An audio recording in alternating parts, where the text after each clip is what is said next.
All right, so here is a 3 by 5 matrix. I started with that same 3 by 3 matrix and then added a couple columns. So I know this third column is dependent.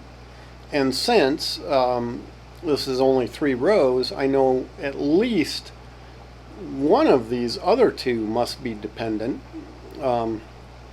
because I can't have a basis any bigger than 3 vectors for the column space. And so I entered that one. I did show A again. Now here I do want to point something out. I realize it turns out, so here nullity, yeah, so here we have A rank, and then we have this left nullity. Well, that's just the same as saying nullity, and that's what I used. Well, it turns out actually we want right nullity. Now, it didn't matter for the square case. Left and right are the same, but for this rectangular case, yeah, we need right. So I changed that on the code for the other one, but I'm also, I had to change it here because otherwise it's not right. So here, when I want the nullity, I actually have to say this right nullity, or it spits out a wrong answer. And then I get the reduced row echelon form, and I show B again, and so when I do that, there's my matrix. It's rank 3, so the nullity is 2, and they add to 5. Here's the reduced row echelon form. And so, as I look at this, the leading columns are the first, second, and fourth. Okay, and so I wanted to spit those out. And again, you can just do the reduced row echelon form and then write down the proper columns by hand. That's fine. And similarly, you can just do these rows. That's fine. But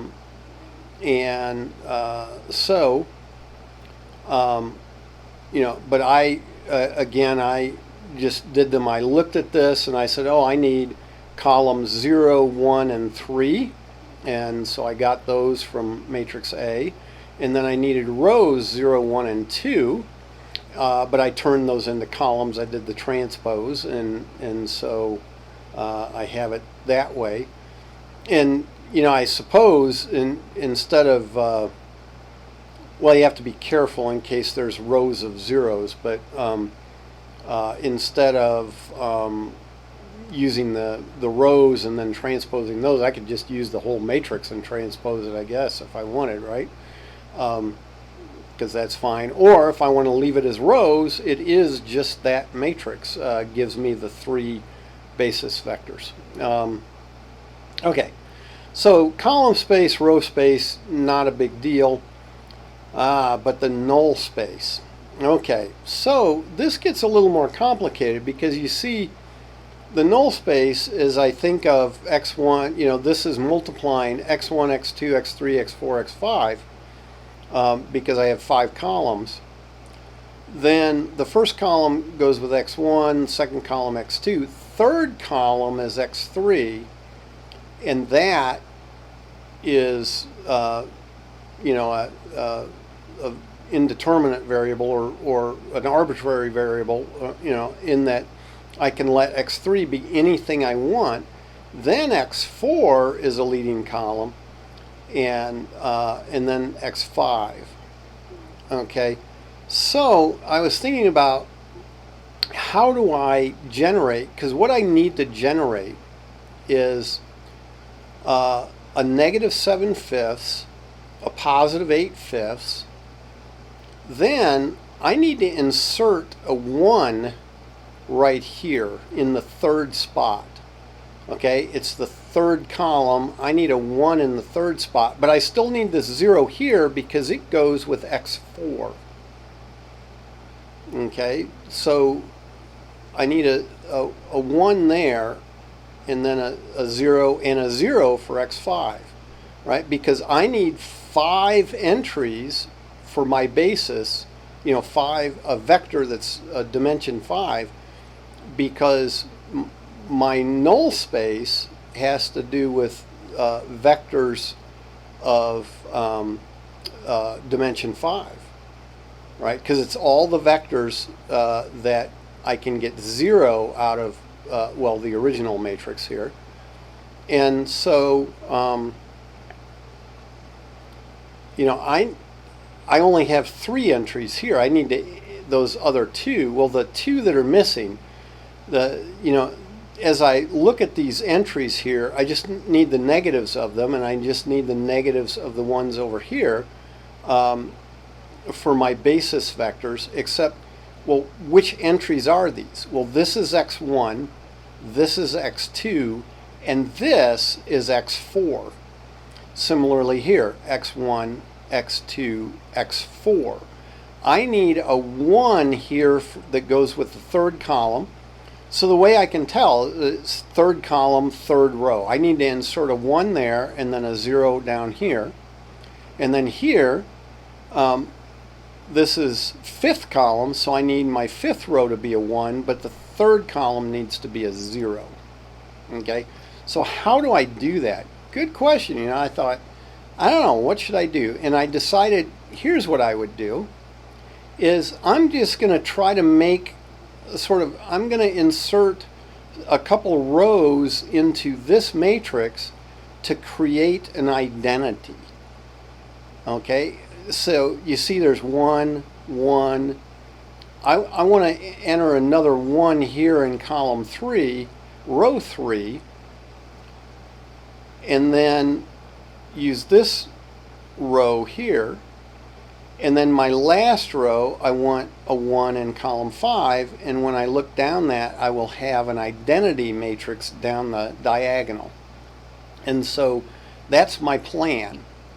I didn't show that, and so let's go back up here and show it when I get done. So here, you know, and again, you don't have to do this, but I am showing that, yeah, we can do it with Sage. We can make it happen. So here, what I did was I took my null matrix, you know, that I'm going to use for my basis eventually, and I said, okay, let it be the first 2 rows. See, so this is matrix from rows, the first 2 rows of B. Then I'm going to stack that on top of this row. Now, it's almost the identity, but I put a -1. Now, why did I do a -1? Because in the end, I want a negative down here of what I had. Now, I could, the other way I could go about it is I could make these all negative to start with and make that a +1. But either way, down that identity, I'm going to see some 1s, some -1s. And again, sure, I could fix it all, but it'd be more trouble than it's worth to me. So the first 2 rows of B, then I have to insert the third row, and it has a 1, actually a -1, but a 1 in the third column of that third row. Then I do the last row from B, and then I tack on, so all these are stacking, and then I tack on this row matrix here with a 1 in that last column. And then I say, well, okay, just take columns 2 and 4, which I would normally do because, right, those 2 and 4 are the non-leading columns.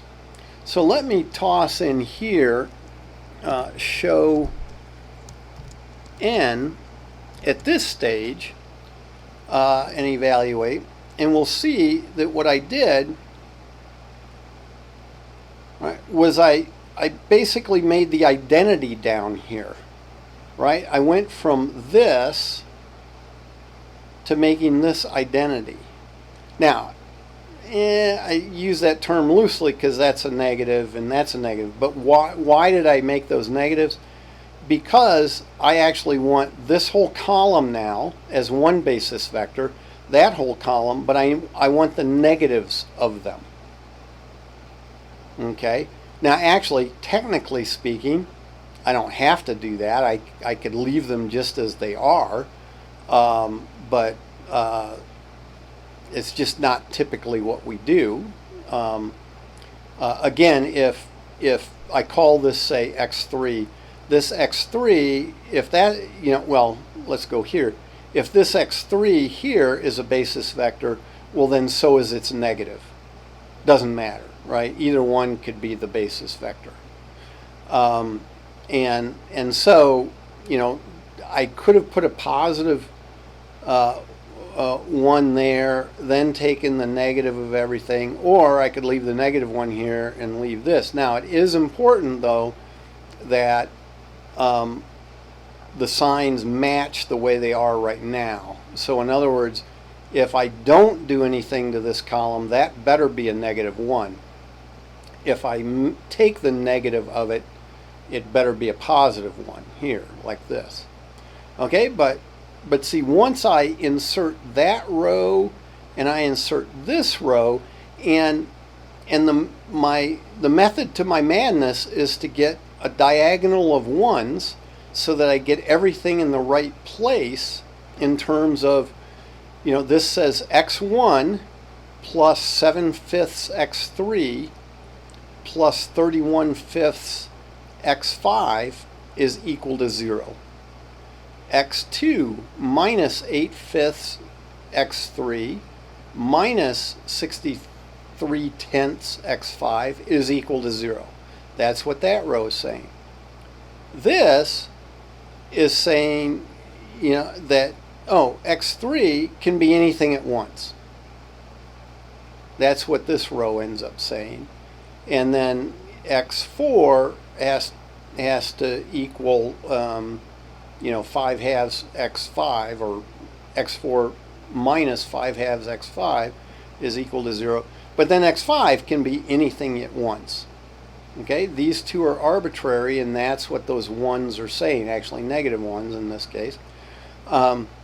And so then, once I put those in, and so this is a pretty easy way to kind of get everything lined up right, all right, is I start with my reduced row echelon form, oops, wrong one, reduced row echelon form, and figure out, okay, this, it was going 1, 1, that should be a 1, but it's not, so I need to insert a row in here where I stick that 1 in. All other zeros stick in a 1, and then, and I try to make it square, right? So I essentially create something kind of like the identity down the diagonal and let these other, non-1s fall where they may.